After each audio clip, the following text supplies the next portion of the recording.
Coming to you from the Lydia Media Studios in the heart of Lewiston, Auburn, it's Lydia's Lunch Bunch, LA's afternoon morning show with Mark and Jacey. We're covering news and events in the greater LA area and talking to the people making a difference in our community. Feel free to share your comments, questions, or suggestions via email at podcast@lydiamediallc.com. Today's show is brought to you by Ruper's Beverage and Redemption. When it comes to beer, wine, and spirits, don't botch it, squatch it. At 4 locations in Lewiston, Auburn, and Oxford. Learn more at rupersbeverage.com.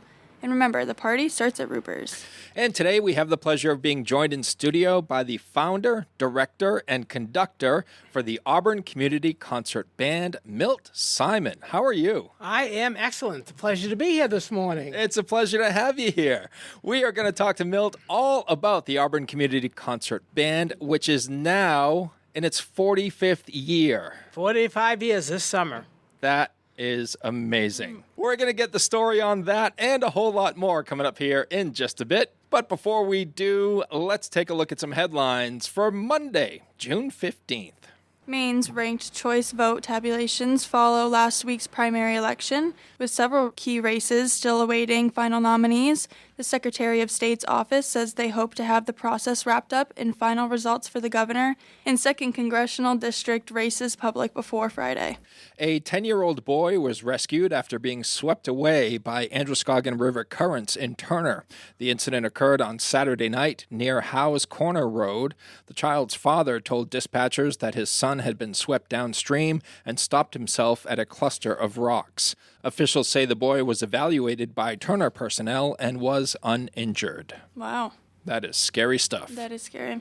According to the United Health Foundation's America's Health Rankings Senior Report, Maine was ranked 12th in the country for senior health.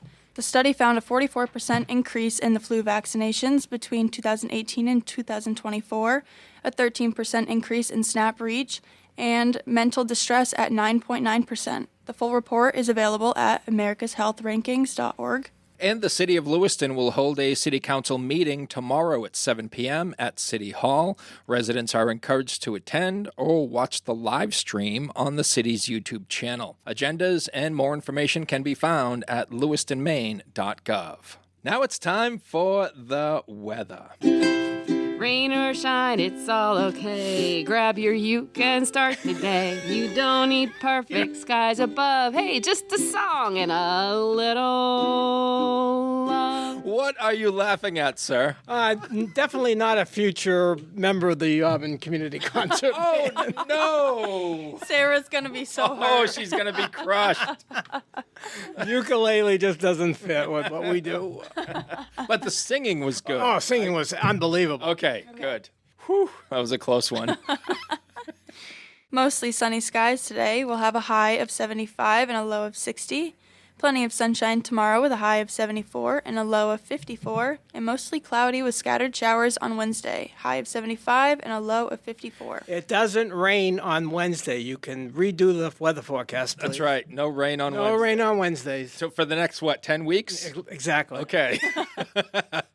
In sports, the Red Sox lost to the Texas Rangers 6-4. Boston is off today and will host the Toronto Blue Jays tomorrow night. The Maine Mayhem lost to the Baltimore Nighthawks 71-0. The Mayhem finished their season with a 3-3 record in 3rd place in the National Conference North Region. And also happening this past weekend, the New York Knicks won the NBA championship and the Carolina Hurricanes won the Stanley Cup. Did you see the videos of New York after the Knicks won? They just trashed the city. Right? Insane. Yeah. It started off like kind of wholesome, and then all of a sudden the buses were on fire. Yeah. And like, what were they setting off? I don't know. I'm not sure. Crazy. Imagine if they lost. I never understood that's like that. them celebrating. It's like ruining the city. Yeah, our team won. Let's destroy our city. Yeah. I can't for the life of me understand that. Crazy. That is your news, weather, and sports. And right now it's time for the podcast segment that is Sweeping the Twin Cities. It's time for famous people birthdays. They're famous. It's their birthdays. It's famous people birthdays. It's famous people birthdays. So, Milt, if you ever need an opening act for the band, just let us know. I absolutely will We do will that. come with ukulele in tow. And hope it rains that night. Oh, no! Let's take a look at FPBs for June the 15th. We're going to start off with Neil Patrick Harris, who is 53 years old today. He starred as Doogie Howser, MD, from 1989 to 93. Then he played Barney on How I Met Your Mother and Count Olaf in a series of unfortunate events.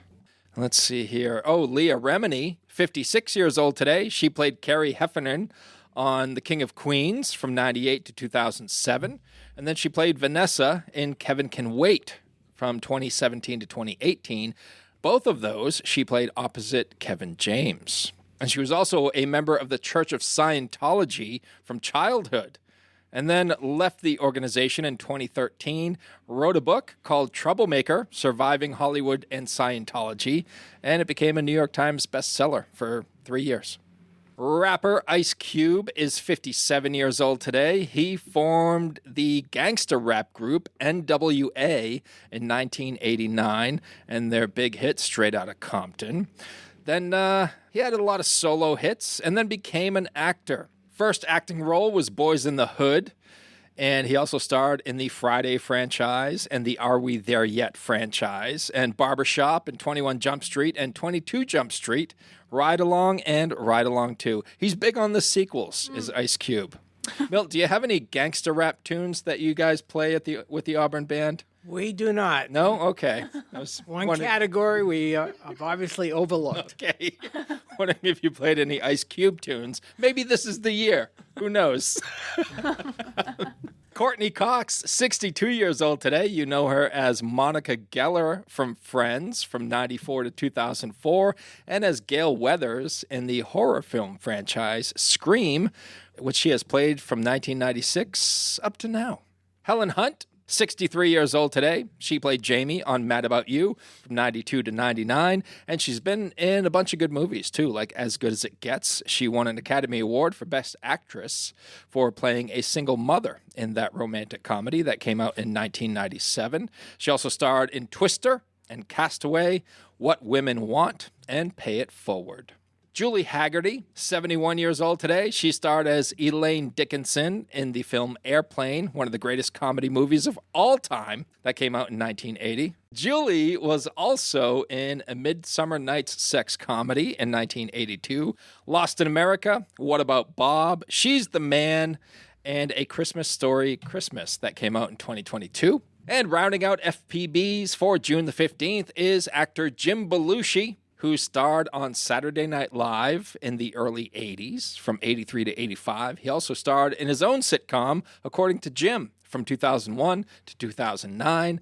And he's also been in a bunch of movies like Trading Places in 1983, where he wore a gorilla costume for most of his time on screen. Those are your FPBs for June the 15th. Now it's time for some OTDs. It happened on this day. It happened on this day. It happened on this day. What about that, Milt? Are these local yokels doing the singing? No, they're trained professionals. I can tell. How dare you? How dare you, sir?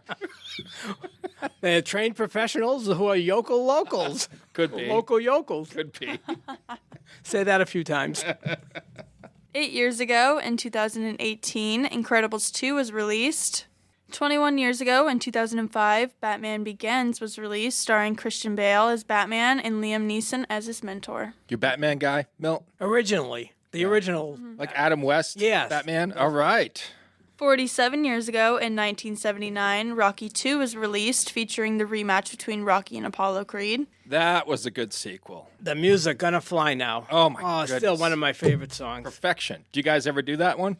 We've done it from time to time. I haven't found a good enough. I had a great arrangement, and I don't know what happened to it. Yeah. And a couple of other arrangements we've purchased, I haven't liked as much. So we haven't performed it in a while, but I hope to add it back to the repertoire soon. Yeah, that'd be a crowd pleaser for That's sure. a good song. 50 years ago, in 1976, the Houston Astrodome had its first and only rained-out game.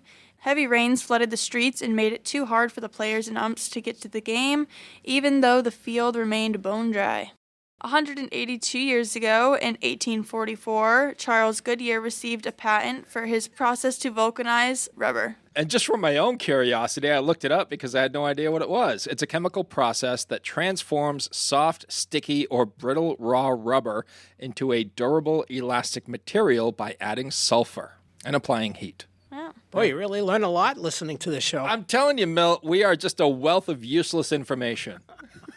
And 274 years ago, in 1752, Ben Franklin flew a kite during a thunderstorm to prove that lightning and electricity are the same thing. Those are your FPBs and OTDs for June the 15th. Whether you want a sit-down meal or a grab-and-go, Pat's Pizza in Auburn offers delicious sandwiches, pasta, salads, and pizza at family-friendly prices. Pat's Pizza, serving the L.A. area since 1985. Open daily from 11 a.m. to 9 p.m. at 85 Center Street in Auburn. Online at patsauburn.com. Looking for a vehicle but don't love the car shopping experience? At K&R Auto Sales on Center Street in Auburn, Frankie Campbell is known as your friend in the car business. That means no pressure, honest conversations, and helping you find the right vehicle for your budget and your life. Stop by K&R Auto Sales today and see how easy buying a car can feel when you've got a friend on your side. Now, we shift focus fully to our guest in studio, founder, director, and conductor for the Auburn Community Concert Band, Milt Simon. The band is now in its 45th year. Imagine that. That is amazing, Milt. And you started all this. Yep, 45 years ago. It would have been in the fall of 1981 that I walked into the Auburn Parks and Recreation Department and reminded them that both Auburn and Lewiston had pretty large high school bands at the time, 50 members or larger. Mm-hmm. And I pointed out to them when these kids graduate, they no longer have an opportunity to play their instruments. And so I had a music background. I was a major in music at Boston University and had background in conducting, and suggested to them, I volunteered that if they could give me some startup money so we could buy some music, that I would organize a community band. And that started a 45-year relationship with the City of Auburn, which is pretty unique because I must say that part of the reason for the success of this group is the coordination, the cooperation, the participation of the city every year for 45 consecutive years. This band would not have survived without all of their help. So originally, it was the Recreation Department took on the community band as one of their programs, and it stayed that way for about maybe 25 years. And then it was the city that suggested perhaps we just become our own entity. And so we did so. We entered into a memorandum of understanding with the city that we would put on about 10 to 12 concerts on behalf of the city every year. And in return, they pay all the insurance that we need to have a group like this. So the band now, Milt, is in its 45th year, and we talked a little bit before we started recording, and you said that this year's band is the largest you've ever had. It is. We started with, if I recall, we had about 18 members, and who had played for various amount of times. There was a couple of young people right out of high school, and then there were people who had not been to high school in 40 years. And so it was certainly a challenge to make the group sound good. And that's why I came up with the idea of how to pick my music. I figured that if we played songs that everybody was familiar with, if there were songs that, they were hit songs, everybody knew them, then people might not be as critical as to how well the band sounded, because if they recognized the song, that was probably a good starting point. Sure. And that's actually been my philosophy ever since. The band pretty much never plays a song that would not be familiar to our audience. We pick songs from the 60s to the present. So just about everybody in our audience should recognize almost every song because they're all hit songs. They're all like either number one hit songs or the groups were really popular. And to every concert that people come to today, they'll hear music that spans from the 60s right to the present. What's the age range of your musicians? Currently, it's late teens to early 80s. And that's pretty special because I can't think of too many other organizations in which you can have such a variety of ages from late teens to 80s that everyone is an equal in a band like this. It doesn't matter how old or young you are. Everyone plays an instrument and has the same role and responsibility. And you can have a teenager sitting next to a senior citizen, and they're an equal in a group like this. Right. So it really is a community group. It's bringing young and old together.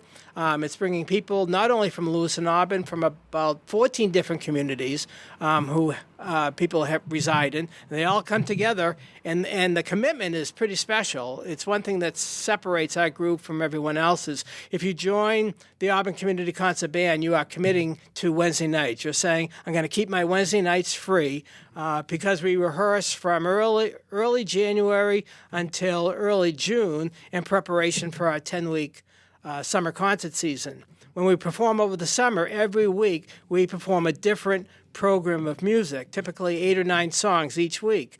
And every week the songs are different. We learned all those songs starting in January. So it's like 80 songs that these band members have to learn in a short amount of time. And if people miss rehearsals, they miss a lot of my direction. Right. And so that's what's impressed upon people, that if you're going to join, you're making a commitment to keep your Wednesday nights free. And it's pretty remarkable that you have 55 people who have made that commitment when a lot of people can't commit, to one evening Right. of doing something. Yeah. These people every Wednesday night, weather permitting, rainstorms, cloudy, miserable nights where we just all would just wish we could just stay home. But people are driving from as far south as Portland, as far north as Winslow, Raymond to the west. They're all converging to rehearse every single week in preparation for these summer concerts. What does the process look like for somebody who wants to join? Yeah, the only membership requirement is that you can make that Wednesday night commitment. There's no auditions. We don't ask people to how well they play. We look at it that if you play some wrong notes, well, because the band is large enough, the wrong notes are, we call the harmony. The wrong notes just sort of mix in. So yeah, it's these are all volunteer musicians, people who played back in their high school or college bands, but no auditions are needed. Just the commitment to make the Wednesday night rehearsals and the weekly Wednesday night concerts. Oh, I love that. And speaking of those Wednesday night concerts, they're starting up awful quick here, like in 2 days. That's right? exactly right. All the preparation that has taken place since early January. Now we get to show off how good we sound. What can you tell us about those Wednesday night concerts? What should folks know before heading over to Festival Plaza? So the concerts start at 7 p.m. They're typically 75 minutes in duration, so we usually get done about 8:15. As I said, every week we put on a different program of music, and the music typically covers the decades from the 60s to the present. For an example, this week we'll be playing music of Ray Charles, so that starts us off in the early 60s. We'll be doing music by Coldplay, which is present-day songs like The Ghost and Viva La Viva. And then in between, we're going to do Welcome to the Jungle, which is by Guns N' Roses. Wow. That takes us back to, the 90s. We'll do a medley of Jimmy Buffett hits. So that covers quite a few years. We're going to pay tribute to Aretha Franklin, also known as the Queen of Soul. She has some outstanding hits. Her music is great. And you can tell that the band enjoys playing some of these songs because some songs just are full of enthusiasm, and you can tell that the band really enjoys playing them. Yeah. But that's to go from the 60s to the present, as I said earlier, there's going to be something for everyone. No matter what age comes to our concert, there's going to be a song that they're familiar with. There is free parking for these events. Yep, municipal garage is located right across the street, so easy parking. We have porta toilets set up right alongside the garage if they're needed. Auburn's age-friendly group will be there selling refreshments. Every week they come and sell whoopie pies and popcorn and drinks, so it helps break up the evening for if someone gets hungry. And you do encourage attendees to bring their own chairs. Exactly. You do need to bring a lawn chair on which to sit. We set up a few chairs for those people who might be walking by and don't have a chair. So we do provide some seating, and the city provides some tables and chairs to sit at. But in general, we recommend that people bring their own lawn chairs to sit. Thanks for all that information, and it's very exciting. The season is starting. Yeah, on Wednesday, and it's going to run through until August 19th, every Wednesday at 7 p.m. Weather permitting. Weather permitting, yes. There's always those two important words. Yes. And you also do a holiday concert at Edward Little. Can you tell us about that? Yeah, actually, we just started doing our concerts at the new auditorium at Edward Little.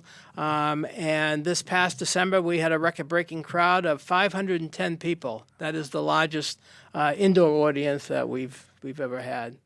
And that's been growing. I mean, you used to have 100 people, and then a few years later it grew to a couple hundred people, and then 300 people. And to have 500 people come out to hear a community band is, astonishing. I'm curious, Milt, after 45 years of running the band and welcoming in new members here and there, who's your longest serving member? So we have one member who's been with us for 43 of the 45 years. His name is Sonny Began. He's a Lewiston resident. He is the leader of our trombone section. Imagine a 43-year commitment. We actually have 4 members who are members have been a member of the band for 30 or more years, and we have 6 members who have been with the band for over 20 years. So that's 11 people with well over 20 years of a commitment. That means them as well as I. Every Wednesday night for pretty much 50 weeks out of the year, we take a break between Christmas and New Year's. We usually start the Wednesday after New Year's, and we take a break at the end of our summer concert season. The break is so we have an end of the season banquet, but at least we're not playing. But otherwise, pretty much 49, 50 weeks of the year, we are together. If not rehearsing, then we're performing, as long as weather allows us to do so. Milt, when did you fall in love with music? So I started playing trumpet in 4th grade. I was in 4th grade, and some musicians came to our school and performed on all the band instruments. So there was a saxophone player, a clarinet player, a flute player, trombone player, and a trumpet player. And that was my first awareness of these instruments. And when the person picked up the trumpet and played it, I immediately knew that is what I wanted to do. And I remember what you typically did is you told your parents you wanted to play. The school set up a rental program. You rented these instruments. I went home, and my father took me to a music store, and instead of renting a trumpet, he outright bought one, which I thought was great, but my mother didn't. I can remember that. I remember my mother just beating up my father for buying. You bought him a trumpet? And then they sent me into the basement to practice it for the rest of my school days. Did they soundproof that basement? I don't know, but the only time I could get to play my trumpet outside of the basement was if my parents had company and they wanted to show me off. I got better pretty quick because I practiced a lot. So they didn't mind me showing off, but they didn't like me listening to me practice. So yeah, it was into the depth of the basement. Yeah. And then I think where all beginning trumpet players should go, right? I didn't have that trumpet more than a day. So the trumpet has 3 valves, and they have to go in the trumpet a certain way. The first valve goes in one position, another valve goes in a different position, and the third valve the same. Well, they didn't tell me that at the music store. They just told me you're supposed to put oil in your valves so that they go up and down properly. Yeah. So I can remember, I've got this instrument and I'm looking it over, and I take the valves out and I oil them. And anyone who's a brass player will appreciate this story. I put the valves back in, but apparently I put the valves in the wrong order. Oh, no.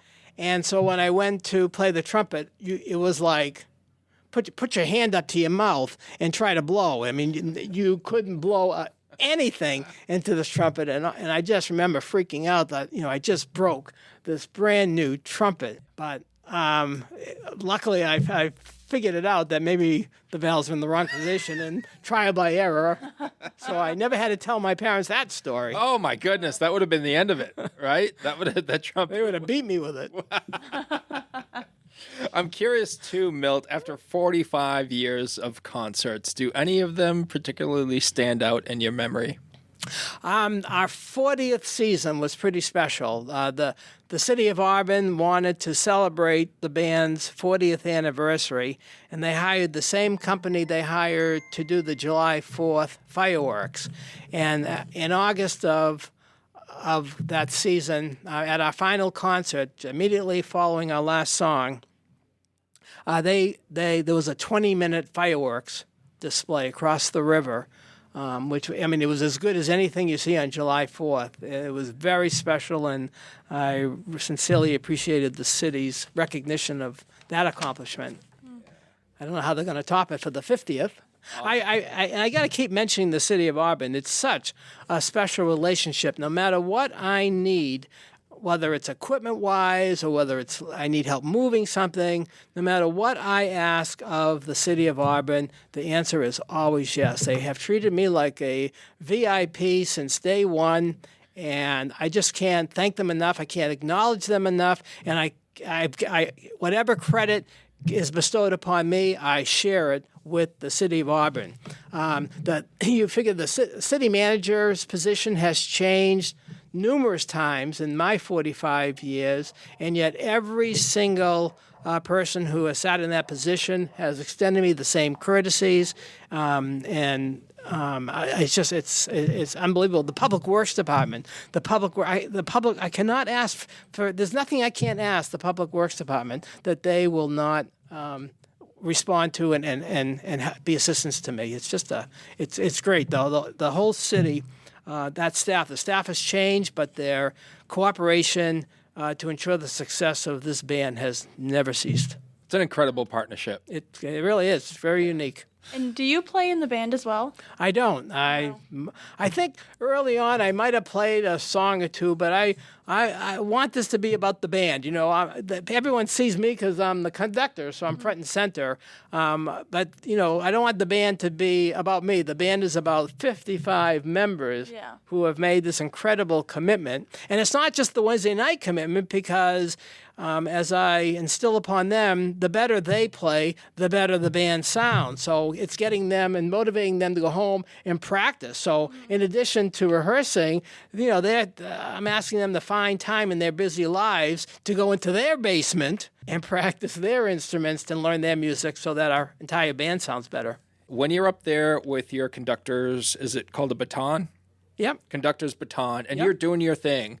Is the whole band focused on you, or is it just certain sections that you're conducting during the song? Tell me what's going on there. Well, it's so funny you ask that, because when I first met my wife and she started attending the concert, she basically asked the same question. She wanted to know, what are you doing up there?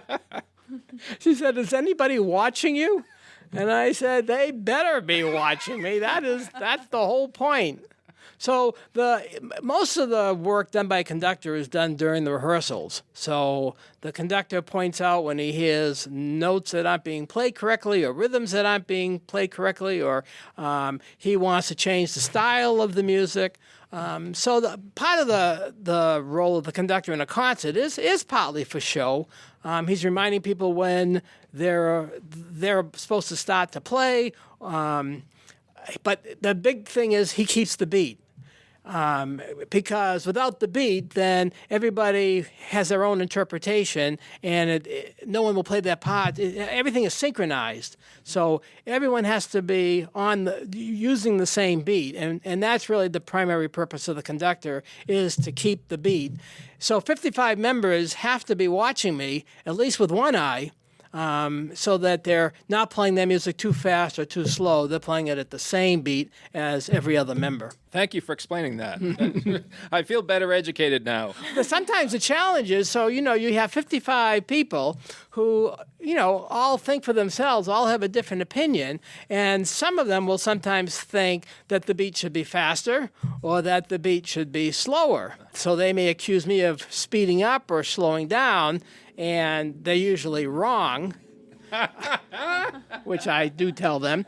But whatever it is, the conductor, that's where he gets to call the shot. So if I wanted to be faster, it's their responsibility to play their parts a little faster. And if I think they're playing too fast, then I need to slow them down. All right. I need to tell them if they're not playing loud enough, or I need to tell them that they're playing too loud. And so I do that with hand signals, or the way I'm beating my baton. If I'm doing smaller motions, and typically they're playing softer, and if I'm doing larger motions, they would be playing louder. Okay.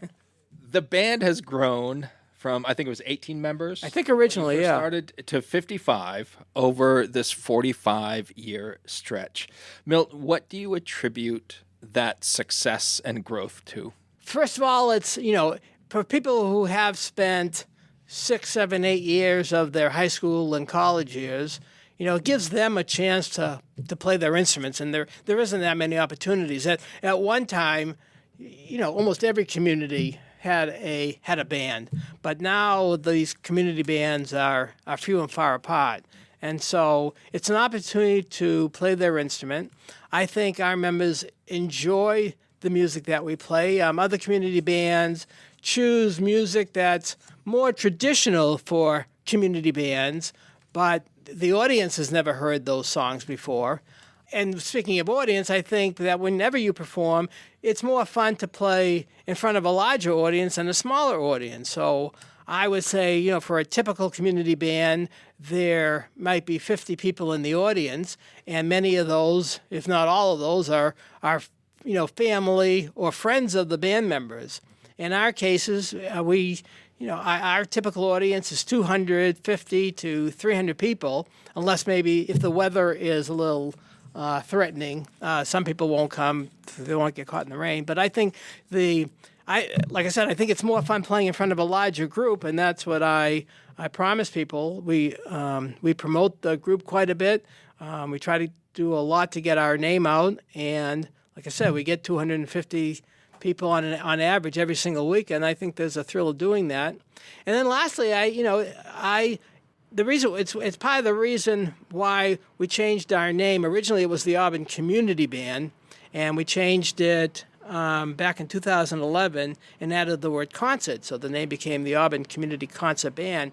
And that is because we are putting on concerts, and if people come to a concert, they expect it to sound good. They don't expect it to sound like just a bunch of volunteer musicians, because if it did, then we'd have 50 people coming to our audience. I really stress upon our band members that it's important that we sound as good as we can, that we play our music as close to perfection as possible. I am a perfectionist. Again, we don't achieve it, but if you don't shoot for it, then you don't come close. So we really work hard to make sure that we're playing our music to the very best of our ability, and that means eliminating most wrong notes. We're playing the music the way it's supposed to sound. And so people have that kind of an attitude who want to be part of a good group, not just a fun group. They're attracted to our band. 45 years, have you ever missed a performance? I was ill one time, so I missed some rehearsals. I missed several weeks of rehearsals, but I have never missed a concert. As part of my career, I was a national sales trainer and motivational speaker, and I traveled around 20 states. And yet I was always able to work my schedule that I would be back in Auburn on Wednesdays. Wow. So I personally have never, I might have been a couple minutes late, But you were there. But I was there. The show went on. No, I have never missed a Wednesday evening concert. Incredible. Milt, is there anything else about the band that you would like our listeners to know? I just want to stress that if someone comes to a concert, they're going to hear a song that's going to bring back some good memories. When you're playing hit songs from the 60s to the present, it's almost guaranteed that one of your favorite songs is going to be performed almost every week out of the summer. So we want people to come out. I know that sometimes after working all day, it's you have to kind of motivate yourself to turn around and come back into the city. But we try to make the evening worthwhile between the refreshments and the good music. There's something about listening to music outdoors under the stars. It has a different sound to it, and it's just a fun way to spend the evening. And so I encourage people in the Twin Cities, if they haven't experienced one of our summer evening concerts, that they plan to do so this summer. When we talk about the music that we play, I mean, some people can't believe that we play music from The Doors. We play songs by Smash Mouth. We do Earth, Wind, and Fire. We do the Eagles. We do music from the Beach Boys, Bruce Springsteen, Bob Seger. I mean, when they come, it's not the kind of music people expect from this type of a band. You're all over the map. All over the map. And we love it. If you'd like more information about the Auburn Community Concert Band, go online to auburncommunityband.com. Dirigo Federal Credit Union is proud to call Lewiston Auburn home. Whether you're buying a house, saving for the future, or growing your business, we're here for you, right where you live. Visit dirigofcu.com and feel the difference of a credit union that truly knows LA. Milt, we like to close out the show with a segment called 3 Random Questions, where Jacey and I will ask you questions that have nothing to do with your band. And I don't have to answer, correct? You don't have to, but it'd be cool if you did. Putting your musical skills aside, what could you teach someone to do today with 100% certainty? Well, what you don't know about me is that I am a member of the Durham Volunteer Fire Department, have been so for 30 years. So if somebody wanted to learn how to fight structure fires, if somebody wanted to learn how to drive a fire engine, things along that line, I could probably show them a trick or two. All right. We're going to have you back and just talk about everything but music, right? Milt's also got a background in radio. That's correct. So those of you who remember the days of WLAM and the sister station, which began in the early 70s, it was called Wave 100 and then became Kiss 100. My first job coming up to Maine when I graduated from Boston University was to be a school teacher here in Auburn. And I got a part-time job at the radio station. I used to have a weekend show called The Sounds of the Big Bands with Milt Simon, and there was all the big band music from the 40s and the 50s.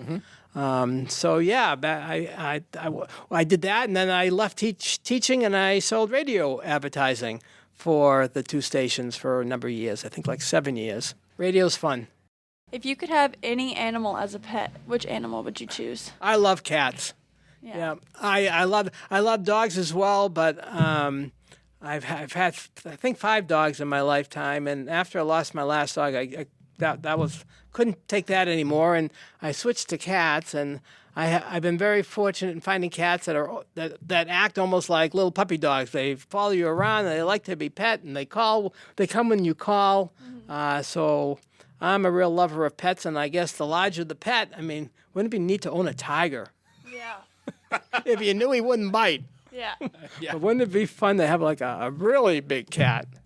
Well, it's crazy to think that people, I watch videos all the time. I follow a couple of people that work with like tigers and lions, and I'm like, how blessed do you have to be for you to be able to go hang out and roll around in the dirt with like a lion or a tiger, and they're like your friend. That is pretty incredible. Mark's not. Did you say blessed? I was thinking crazy. Yeah, no, but if you didn't have to sleep, what would you do with the extra time?